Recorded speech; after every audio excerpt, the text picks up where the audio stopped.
आप लोगों में से बहुत सारे लोगों ने गुजारिश मूवी देखी होगी जिसमें ऋतिक रोशन हीरो होता है।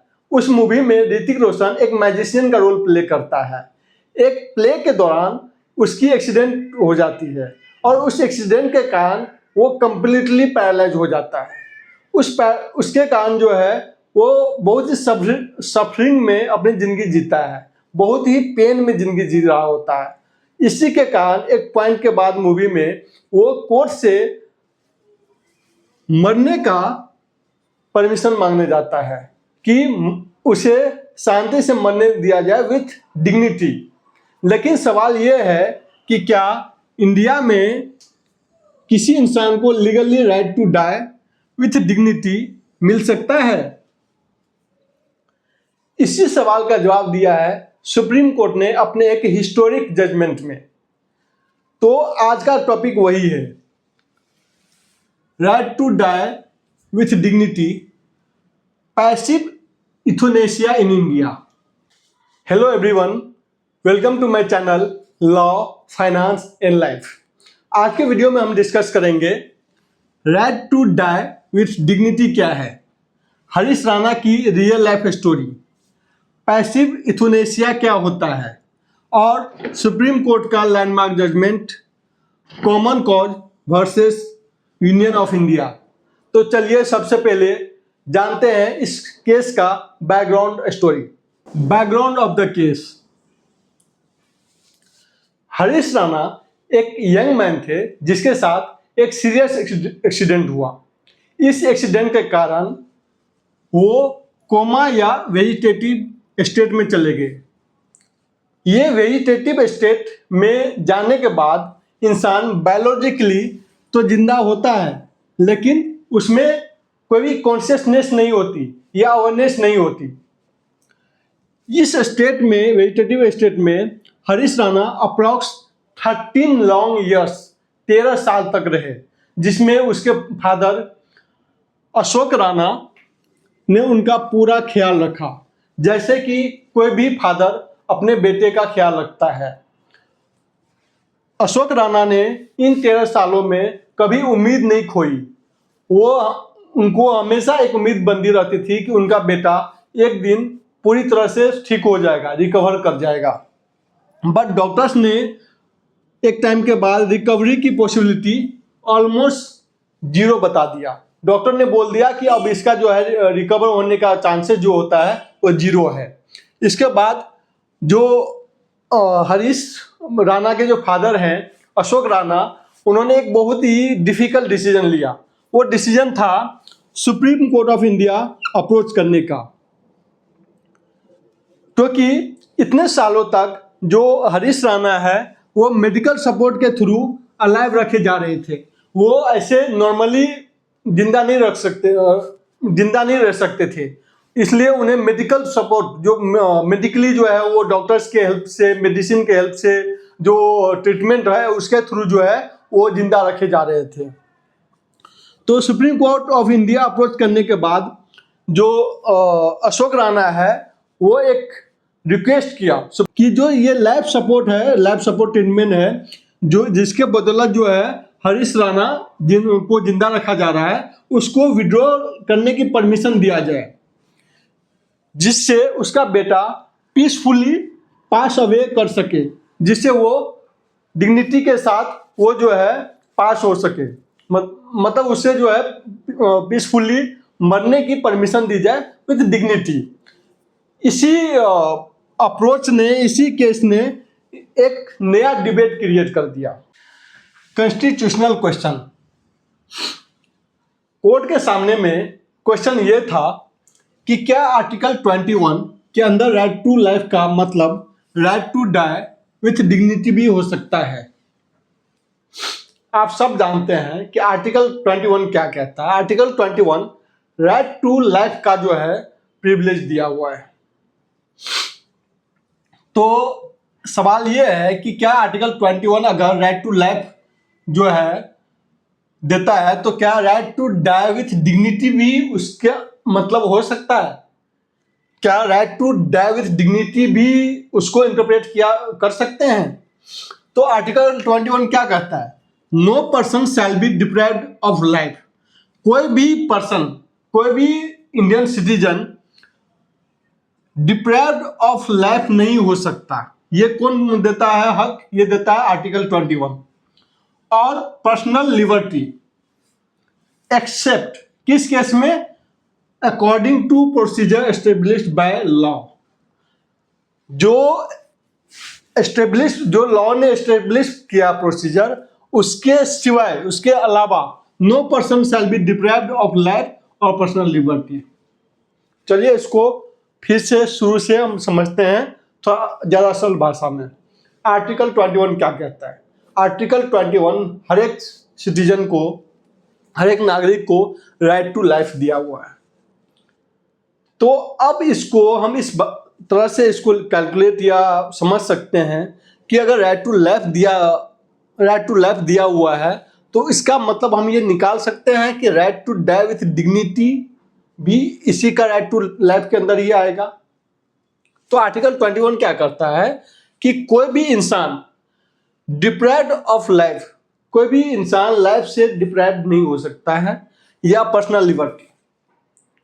उसमें क्या एक्सेप्शन क्या है? कुछ भी जो प्रोसीजर एस्टेब्लिश बाय लॉ ने जो प्रोसीजर एस्टेब्लिश किया हुआ है, इसके अलावा कोई भी इंसान जो है लाइफ से डिप्राइव नहीं हो सकता है या पर्सनल लिबर्टी से।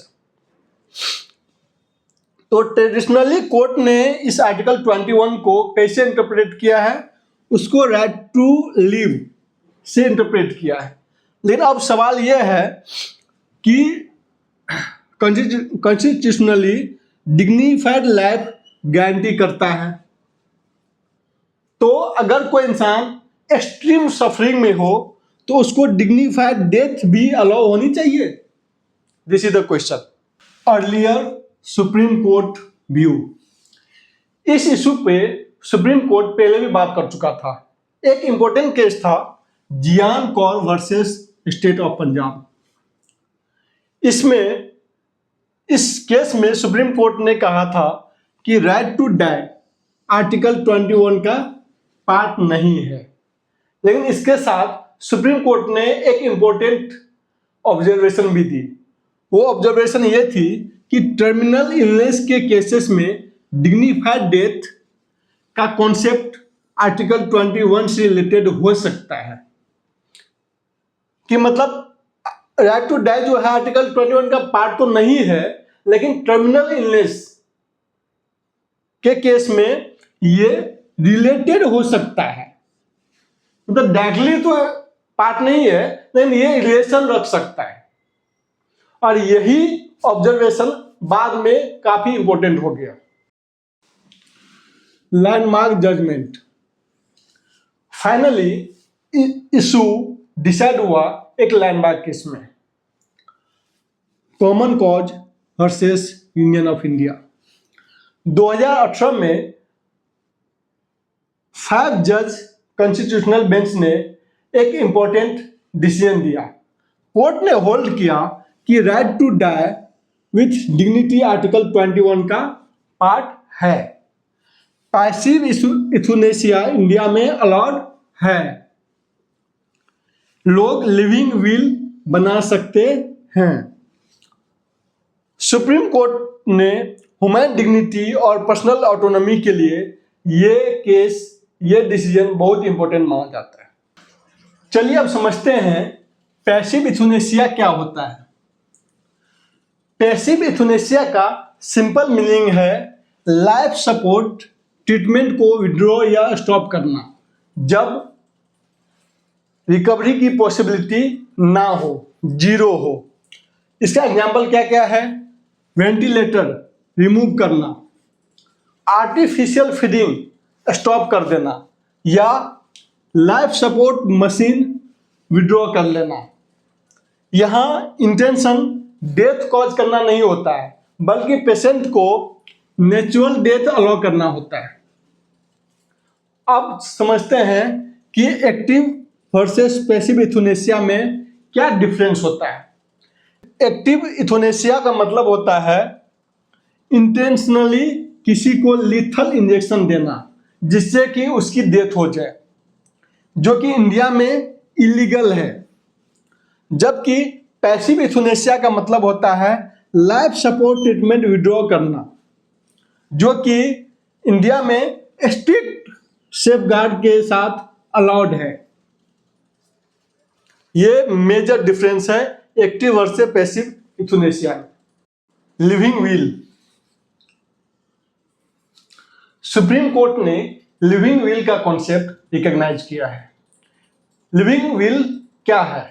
लिविंग विल एक डॉक्यूमेंट है जिसमें आप लिख सकते हो कि फ्यूचर में, अगर फ्यूचर में आप टर्मिनली इल हो जाए, आप फ्यूचर में टर्मिनली इल हो जाए या परमानेंट अनकॉन्शियस स्टेट में हो, तो वो आर्टिफिशियल लाइफ सपोर्ट ट्रीटमेंट नहीं चाहते। इस लाइन का क्या मतलब है?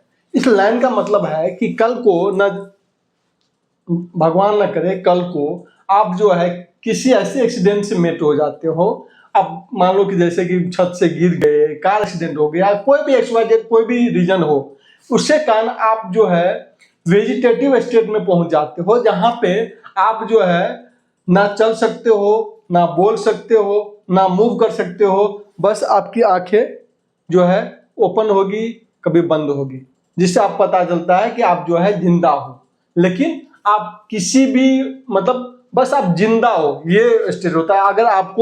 अगर इसको रिलेट करना हो, अगर आपको बेटर समझना हो, तो गुजारिश मूवी आप देख सकते हैं, उससे आपको एक क्लियर कॉन्सेप्ट आएगा। एक्चुअली वो मूवी फिक्शनल है, बट आप जो है वहां से एक आइडिया ले सकते हो कि क्या होता है वेजिटेटिव स्टेट। तो अगर आप ऐसे स्टेट में पहुंचते हो, तो आप जो लिविंग विल बनाया है उसके कारण आपको जो है आप चूज कर सकते हो, आदमी जो है इंसान आप चूज कर सकते हो। तो क्या चूज कर सकते हो? ऑटोनॉमी और डिग्निटी प्रोटेक्ट होती है, इससे आप जो है आप अपना डिग्निफाइड डेथ जो है आप चूज कर सकते हो। तो ये जो है लिविंग विल डॉक्यूमेंट में आप लिख सकते। Conclusion. Right to die with dignity का जजमेंट इंडियन कॉन्स्टिट्यूशनल लॉ के लिए एक बहुत ही इंपॉर्टेंट डेवलपमेंट है, जिसमें सुप्रीम कोर्ट ने क्लियर किया कि लाइफ का मतलब सिर्फ सर्वाइवल नहीं है। जिंदगी का मतलब सिर्फ जो है किसी भी तरह से जीना नहीं है। इसका मतलब है डिग्निटी के साथ जीना, सम्मान के साथ जीना, और कुछ केस में और सर्टेन केसेस में डिग्निटी के साथ मरना भी। अगर आपको ये वीडियो हेल्पफुल लगा हो तो please like, share and subscribe the channel. अगर आपको इसी तरह सुप्रीम कोर्ट का इंपॉर्टेंट जजमेंट आप चाहते हो कि ऐसे ही सरल भाषा में मिलते रहे, तो please subscribe the channel. Thank you.